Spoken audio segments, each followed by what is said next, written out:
আপনারা জানেন কি চট্টগ্রামের মনসুরাবাদে গুণগত মানের অ্যালুমিনিয়াম এবং গ্লাস পণ্যের বিশ্বস্ত ঠিকানা নজরুল থাই অ্যালুমিনিয়াম। আসসালামু আলাইকুম।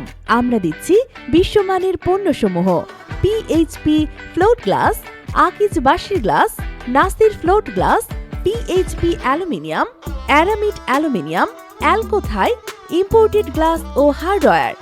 আমাদের সেবাসমূহ অ্যালুমিনিয়াম দরজা ও জানালার ডিজাইন, টেম্পার দরজা, curtain wall, false ceiling, SS pipe, interior decoration থেকে শুরু করে সেরা সরবরাহকারী এবং এক্সপার্ট সমাধান। আমাদের ঠিকানা DT road, Mansurabad, Double Mooring, Chittagong. যোগাযোগ 01819893294 অথবা 01979893294। আজই আমাদের সাথে যোগাযোগ করুন। নজরুল থাই অ্যালুমিনিয়াম, গুণমান যেখানে অঙ্গীকার।